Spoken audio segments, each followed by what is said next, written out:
So everybody understand what they were? Henry, you want to do the motion with your thoughts on? All right,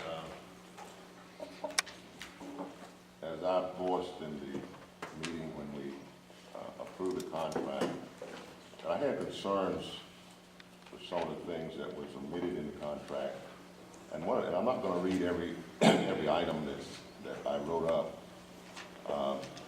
but the first one had to do with the fact that LS3P basically provides the services to do all of their design without having to go to an outside vendor.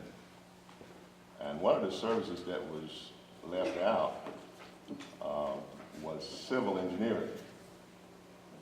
And in order to obtain civil engineering services, it would cost the county 1.25% more, when we recognized that should have been a basic service that was provided. They should have their own civil engineering because, you know, that's part of preparations to even build the building. You gotta have the landscape, you gotta have the soil testing and so forth and so on.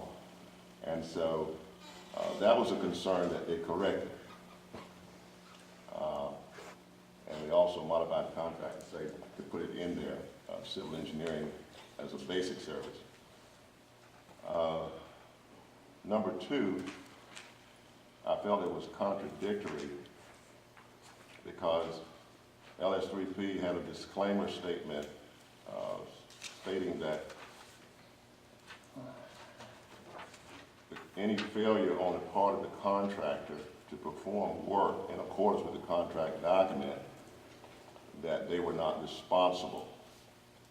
But at the same time, you go to another paragraph and they said they had the authority to stop work, to identify defects and so forth. So I don't agree that they should have that kind of disclaimer when they have the opportunity to observe the contractor's work and their responsibility to observe the contractor's work. So that was an issue, and I believe that they made some modifications there. I don't believe we have LS3P's comments, but anyway. And the third item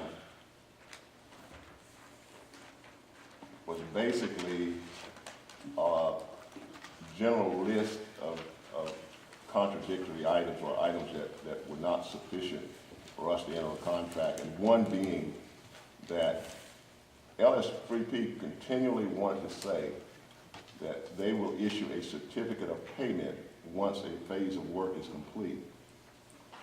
Well, that's not what the general statute says. The general statute says they will issue a certificate of compliance.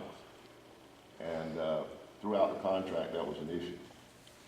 So they made some modifications there to say a certificate of compliance, because when you say that work is in compliance, you're basically verifying that the design and plans that you've implemented are being followed. So that was corrected. And one of the last items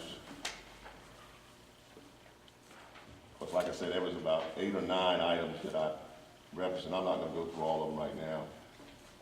But the last item on the page 3, it says paragraph 11.10.1 requires an initial payment at execution of this contract. What is it? There was nothing in there. Nothing was filled in. LS3P, my contention was that LS3P could have said, okay, give me all my money. And we have no leverage to say, we're going to hold you responsible for not, meeting deadlines or not monitoring the work or whatever that you should do. So LS3P went back and they filled that in. They said it was 0. They were not going to require the county to give them any money up front. So, in a general synopsis, without reading item by item, those were the issues. And LS3P addressed all of them.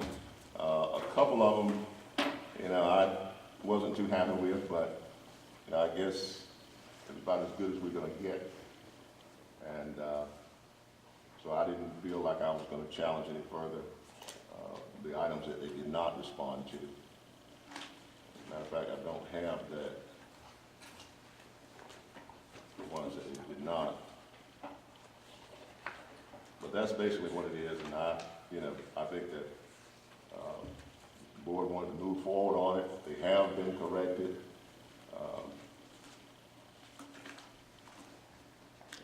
But that's the decision of the board. Jack, what's your opinion?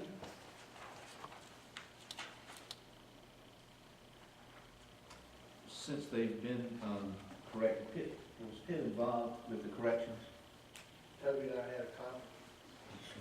And I see them highlighting in the document. Have both of y'all reviewed them since they've been? To answer your question, Jack, Toby and I had a conference in my office, and then he made a phone call to the engineer.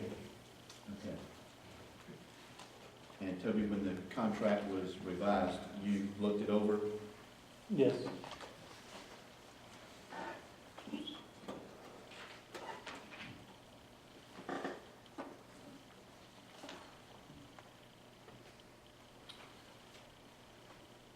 Any more concerns, Jack?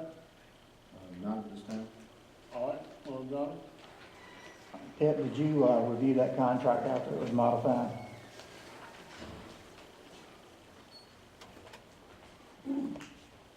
I do not believe I did, we just went over the corrections, and, that I knew were gonna be made, but as far as having the, what you had before you, I did not.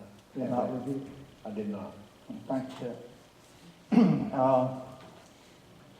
In the paper, right after this, and I guess some of you can know some of my concerns, there was a comment that says, governmental buildings are constructed every day, and those government entities follow certain procedures during design and construction projects. There are substantial reasons why you do that. There are statutes in place that require government agencies to do certain things in certain ways. They are there to protect the citizens. They are there to protect the project and make sure it's done right. By approving this contract, we are agreeing to certain things. This is the beginning part. Ladies and gentlemen, you were told that you must follow this process. This is absolutely false. I presented that to the commissioners last Wednesday. You don't have to. You do not have to follow this. Contracting for design services. In North Carolina General Statute GS 143, 131, 143, 64, 31. This is what it says. This is generalities. I'm not going to read the whole statute. But there's another statute, GS 143, 64, 31, commonly known as the Minnie Brooks Act. Referring to the Brooks Act, the federal law that GS 143, 64 is based on, which requires local governments to use a qualified based selection process when hiring architectural, engineering, survey, or construction management at risk. Firms, regardless of the contract, remain. Now, what is qualifications-based selection? It's what this is, this $100,000 we're talking about. Now, when you do that, this is by Professor Elaine Yowens at the UNC School of Government that I'm talking about, has written on this extensively.